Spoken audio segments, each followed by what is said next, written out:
Olá, caros alunos e alunas. O conteúdo da aula de hoje que nós vamos estudar é em língua inglesa, é o auxiliary did. Esse did, o auxiliar did, ele tem duas funções em língua inglesa, tá?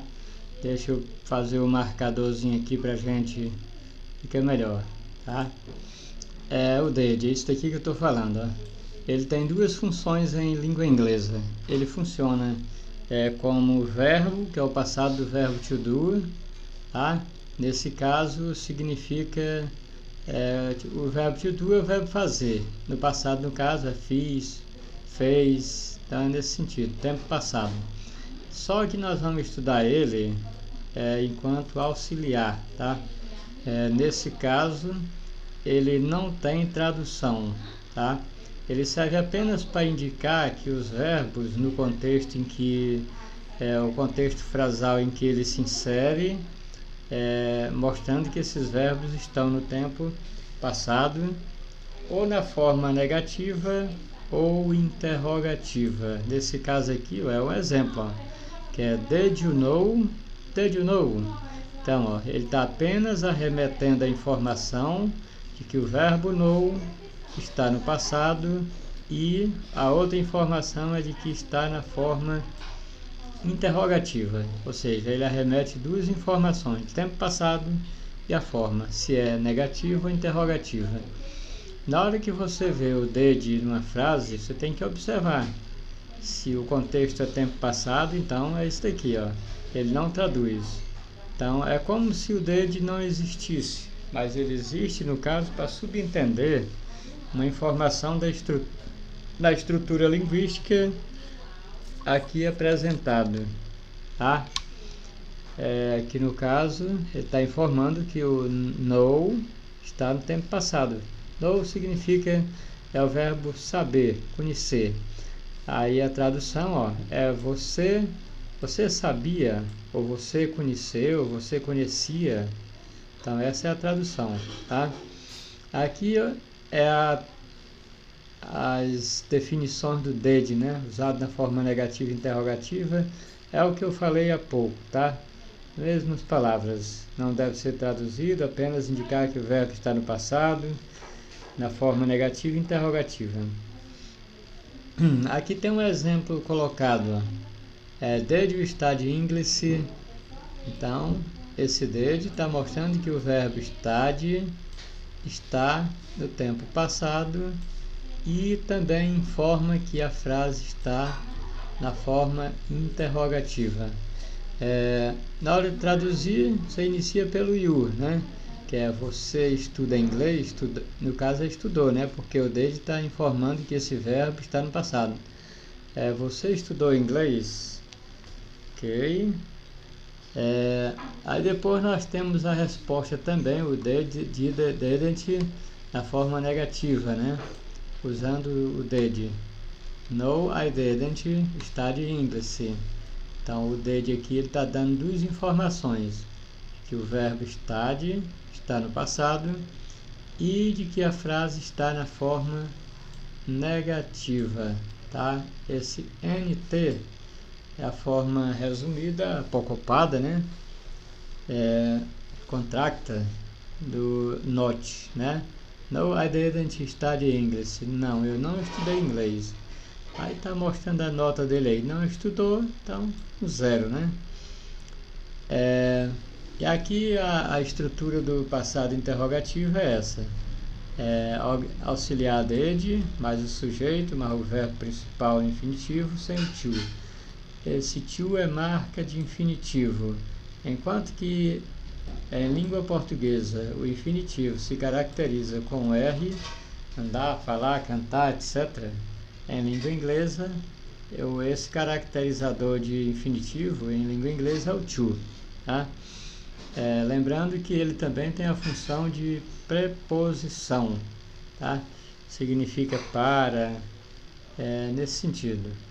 Tá? E aqui tem um exemplo, did I walk? Apenas está informando que o verbo está no tempo passado e a outra informação é que está na forma interrogativa. Na hora de traduzir, Se você pegar o dicionário, essa palavra woke, o dicionário nunca vai dizer para você que está no tempo passado. Ele vai apontar informações de que woke significa caminhar, infinitivo, ou então caminha, do simple present. Essa informação a gente já obtém ela a partir dessa estrutura estudada, tá? Forma negativa, interrogativa, que dá a informação de que o verbo está no tempo passado, tá? Did I woke, did you woke, você observa que é uma repetição, ó. Did I woke, did you woke, did he, she, it woke. Não há alteração, é uma forma, pode-se dizer, um padrão, né? Ou paradigma, tá? Paradigma é isso, é uma forma única que serve para variáveis, verbos serem conjugados, não sofre alteração. Se tiver 100, 200, 300 ou 1000 verbos, verbo significativo, né? Com exceção dos verbos auxiliares, que é o to be, to have, que não segue esse esquema, tá? Eles vão ser flexionados, esses verbos principais, significativos, dentro desse esquema, desse padrão, tá? Aqui temos um exemplo colocado, que é uma atividade para servir de exercitando. Change to interrogative for the phrases below. Peter spoke with Margaret at the park. A frase aqui está no tempo passado afirmativo. Só que está pedindo que você coloque no mesmo tempo passado, na forma interrogativa, tá? Está no afirmativo. Vamos mudar para o interrogativo. Então, para mudar essa frase para o interrogativo, basta vocês colocar o did no início da frase, antes do sujeito. Pronto, é só duas coisas que você fará. É acrescentar esse did no início de todas elas, antes, tá? Das frases. E em seguida você vai pegar o verbo principal, que no caso é speak, que no caso aqui é spoke, no afirmativo, está no passado, e substituir pela forma speak sem o to. Pronto, foi isso que foi feito aqui, ó. Então você observa que aqui está speak, não spoke, é a forma infinitiva que prevalece, e assim serve para todos os demais abaixo, tá? O outro, they traveled to England last year, eles viajaram à Inglaterra o ano passado. Aí to travel é o verbo viajar, tá? She understood everything that I spoke. Ele entendeu tudo que eu falei. Estão se lembrando? É só o did colocado no início da frase. Eu vou mudar aqui a cor do ponteiro. Ok? É só vocês colocar o did no início e substituir understood por understand, que é a forma infinitiva, e repete toda a frase, nada mais muda, tá?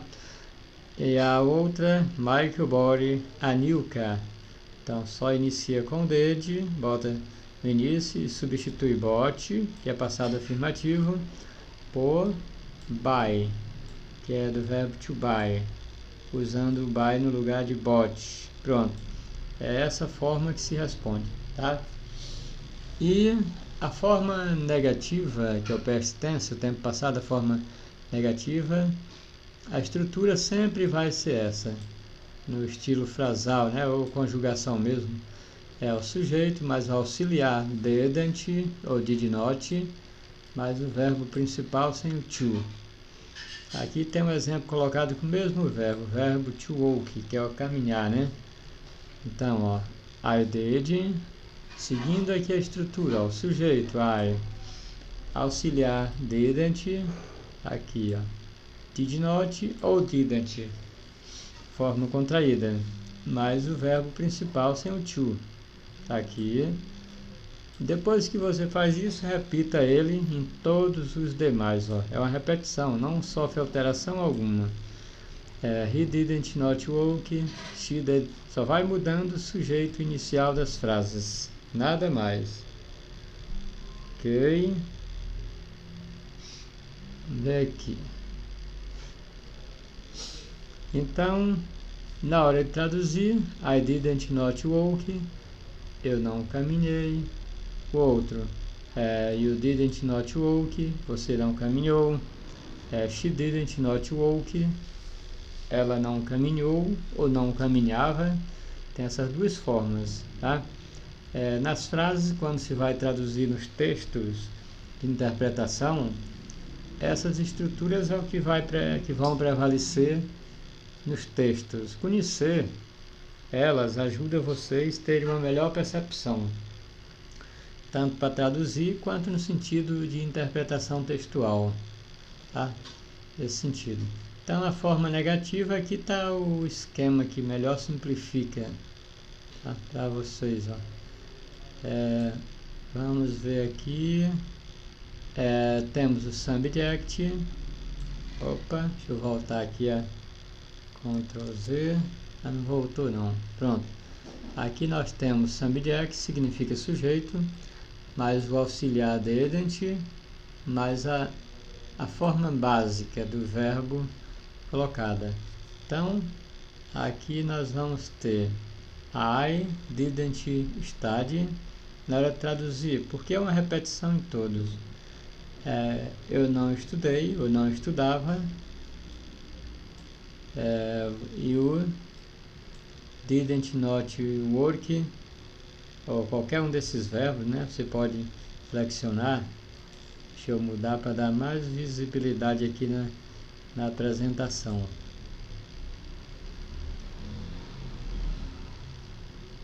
Pronto, aqui está melhor. Então, I didn't not study, I didn't not work, I didn't not can, I didn't not play, I didn't not eat, I didn't not go. Esses verbos, study, estudar, work é trabalhar, can é o verbo vir, play, jogar, eat, comer, go é o verbo ir, leave é o verbo partir, meet é o verbo meet. Outro verbo também que a gente, igualmente, todos eles são colocados no tempo passado. Então, eu estudava, eu trabalhava, eu vinha, passado. Eu jogava, comia, eu ia, eu partia, e assim segue todos os demais. Aqui tem um exemplo da forma negativa com frase para se mudar para a forma negativa, tá? As frases estão no passado afirmativo, está pedindo que você mude para o passado negativo. Então, vocês, a única coisa que vão acrescentar são esses dois elementos aqui, ó. Você só vai colocar o didn't not depois do sujeito. Igualmente nesses outros, ó. Depois do sujeito, você coloque aqui, ó, essa lacuna. Vocês vão colocar o didn't, e o verbo já está ok. Não, é só colocar o didn't not, essa forma didn't not, que é um exemplo que já está respondido, ó. Vocês vão colocar depois de cada sujeito. Aqui, Peter loves Margaret. O sujeito é Peter, então é só colocar o didn't depois de Peter e reescreve tudo, nada mais altera. He decided to go to Rio. Então é só colocar o didn't aqui, ó, depois de he, que é o sujeito. Pronto, já é a resposta, e repita todo o complemento, tá? Ok, então é só isso, pessoal, nossa aula.